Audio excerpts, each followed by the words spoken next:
L'entreprise Marvel Studios a été pour moi le tremplin à l'imagination et à l'excitation de voir mes super-héros préférés à l'écran. J'ai découvert, comme bon nombre d'entre vous je suppose, le premier film Marvel Studios, Iron Man, ce super-héros emblématique qui après fera appel à la team des Avengers. Et en parlant des Avengers, c'est en 2012 au cinéma que j'ai pu voir la première aventure de cette team. Et en 2019, avec une petite larme à l'œil, j'ai pu voir la conclusion de beaucoup de super-héros avec Avengers Endgame. Tout ça c'est bien beau et nostalgique, mais ici, nous sommes sur une chaîne de jeux vidéo. Alors, laissez-moi ranger de côté les histoires des films Marvel, et laissez-moi vous raconter l'histoire de la création du jeu Avengers.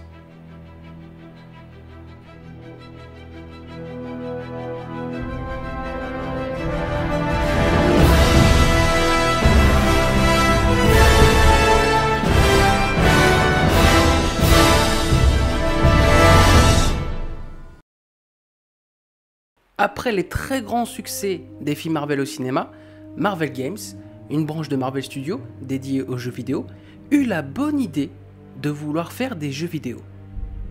Pour deux choses, étendre leur univers au maximum, et deuxième, pouvoir raconter des histoires inédites sur leurs super-héros emblématiques. Des jeux Marvel, il en existe plein. Mais moi, mon objectif, ce n'est pas de vous parler des petits jeux Marvel, mais des jeux qui ont demandé un gros budget, voire le budget d'un film. Super transition donc, parce que notre histoire commence en 2017, quand Marvel Games a envie de mettre le budget pour un gros premier jeu Marvel. Donc du coup, pour avoir un gros premier jeu Marvel, c'est bien d'avoir eu l'idée, mais il faut appeler des studios. Et c'est donc que la première apparition d'un gros studio arrive, Square Enix. Square Enix est un très grand nom du jeu vidéo, une très grande entreprise. Je pense que même vous êtes fan de Square Enix parce qu'ils ont la saga la plus rentable de tous les temps, Final Fantasy. Marvel Games et Square Enix donc se mettent très vite d'accord pour développer des jeux Marvel. Et Marvel Games laisse le choix à Square Enix de prendre les super-héros qu'ils veulent. Nous sommes le 26 janvier 2017 et Square Enix officialise leur partenariat avec Marvel Games aux yeux du monde entier. Mais ce n'est pas tout. Avec cette officialisation, Square Enix nous montre un tout premier trailer CGI de leur projet. Ce projet s'appelle Project Avengers. They say the time of heroes is over.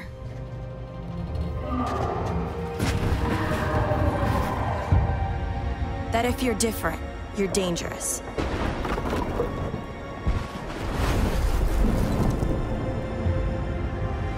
But I know the truth.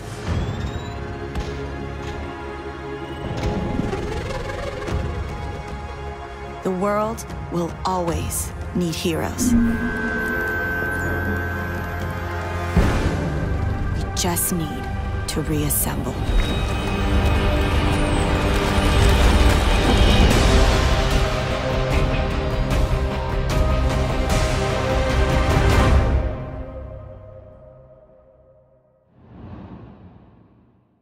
En second temps, une année après, un studio du nom de Crystal Dynamics sortait lui aussi son jeu Marvel avec l'appui encore de Marvel Games.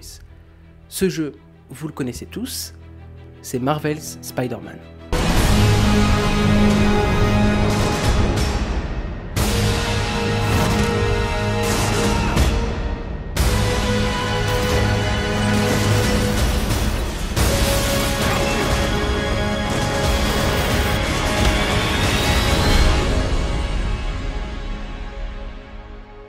Marvel Spider-Man a tout détruit lors de sa sortie.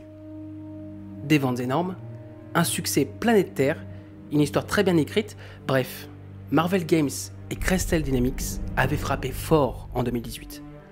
Ce qui pouvait laisser dire aux joueurs et aux joueuses que Project Avengers allait recevoir le même traitement par Marvel Games et Square Enix. Malheureusement, comme vous le savez, tout ne s'est pas passé comme prévu.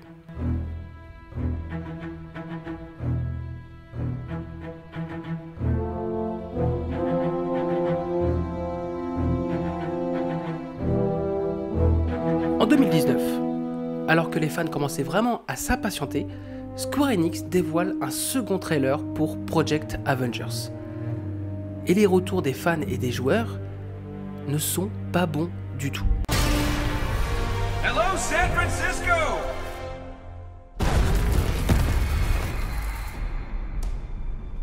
Thor, Tony, check it out. At once. Try to keep up. Beaucoup de fans se plaignaient des personnages. Et surtout des visages utilisés pour les personnages. Pourquoi Iron Man n'a-t-il pas le même visage que dans le film? Pourquoi Captain America n'a-t-il pas le même visage que dans le film?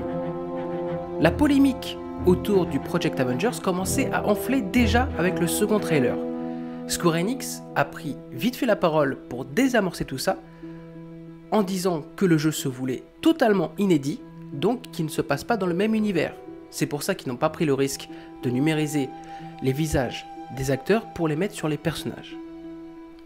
L'argument est passé qu'à moitié, les fans commençaient à douter. Quelque temps avant cela, il faut se rappeler que Marvel Spider-Man, créé par Marvel Games et Crystal Dynamics, avait fait le même choix. Ne pas numériser le visage de l'acteur pour jouer Spider-Man, Tom Holland. Tout simplement parce que le jeu Marvel Spider-Man voulait avoir sa propre identité et ne voulait surtout pas faire défaut au prochain film Spider-Man. Plusieurs mois après cette deuxième annonce, le sort du jeu commençait de plus en plus à sombrer. Car des fans ont trouvé des leaks de gameplay de Project Avengers. Et sur ces leaks, c'était pas bon du tout. On voyait un gameplay très lent, une IA aux fraises qui ne savait pas du tout quoi faire, des décors vraiment classiques, et le jeu ne pétait pas la rétine. Le jeu n'avait pas l'air beau du tout. Bref, les fans et les joueurs commençaient vraiment à dire que Project Avengers avait l'air d'une catastrophe. Le 4 septembre 2020, le jeu est sorti sur toutes les plateformes et malheureusement, pour Marvel Games, Square Enix et Project Avengers, ça a été l'anarchie.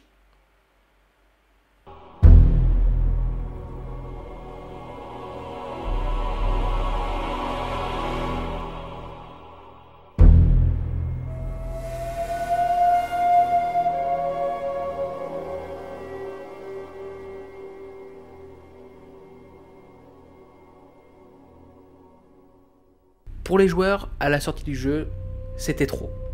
Marvel's Avengers avait l'air d'être bâclé. Des crashs presque toutes les 20 minutes pour beaucoup de joueurs, des bugs à n'en plus finir, une histoire très décevante, un gameplay vraiment très mou. Bref, pour les joueurs, le jeu était bâclé. Et pour les fans, c'était même encore plus que ça, c'était une très grosse trahison à ce qu'avait fait Marvel Studios avec leur univers Marvel. Le jeu s'est fait totalement déglinguer par la critique. Je vous mets quelques notes ici.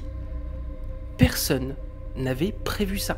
En plus de ça, avec toutes les critiques négatives des joueurs, des critiques, des fans, Square Enix ont publié un communiqué en disant que Marvel's Avengers leur avait fait perdre 63 millions de dollars, ce qui est conséquent pour un jeu vidéo.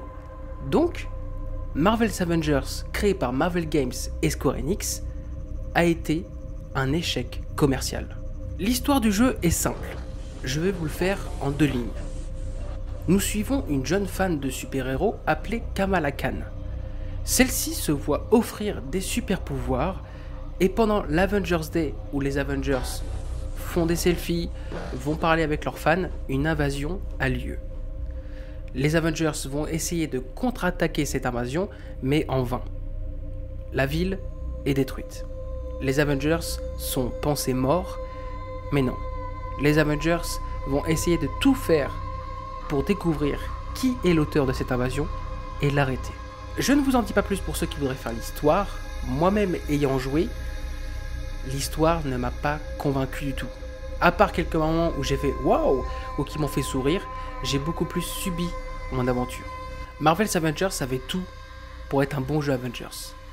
Mais il y a eu trop peu de bonnes idées, voire aucune. Et malheureusement, on raconte aussi qu'il y a eu beaucoup de crunch. Le crunch, pour ceux qui ne savent pas, c'est des horaires qui peuvent aller jusqu'à 40 heures non-stop pour des développeurs, donc pour ceux qui créent le jeu. et celles-ci ne sont parfois jamais payées. Ce qui peut entraîner des grosses blessures comme la dépression. La déception des joueurs et des fans était totale, ce qu'on peut comprendre. Mais une seule question subsiste dans la tête des fans et des joueurs. Verrons-nous un jour un bon jeu Avengers ?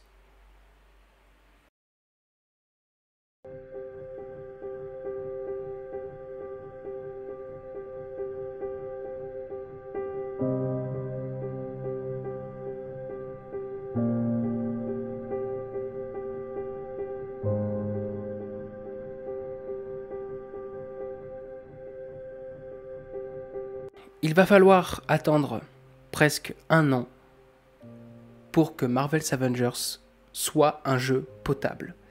C'est à cette période-là où j'ai commencé mon aventure, et comme je vous l'ai dit, je l'ai plus subi que kiffé. Mais heureusement, une petite éclaircie est arrivée 2 ans après, avec la sortie des Gardiens de la Galaxie. Ce jeu a beaucoup mieux marché que Marvel's Avengers. D'autant plus, l'histoire est plus humoristique. Et c'est vrai que j'ai beaucoup rigolé en faisant ce jeu. Il y a quelques séquences aussi qui sont extraordinaires. Un peu à la Uncharted, où tu te dis « Waouh, qu'est-ce qui se passe ?» Les Gardiens de la Galaxie nous fait peut-être voir un futur un peu meilleur pour les jeux Marvel. Pour l'instant, on ne sait pas. On attend Marvel's Spider-Man 2, qui va être, je pense, une très grosse réussite, et Wolverine, qui sortirait lui aussi en 2023. Je ne sais pas ce que va être le futur pour les jeux Marvel. En tout cas, je vais observer ça de loin. J'espère qu'en tout cas le futur des jeux Marvel va être beaucoup plus lumineux.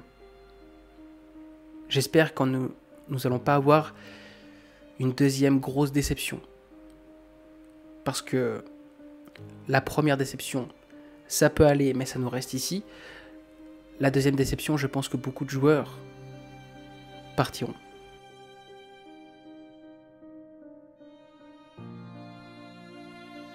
Merci d'avoir regardé. Abonnez-vous, likez cette vidéo et à très bientôt.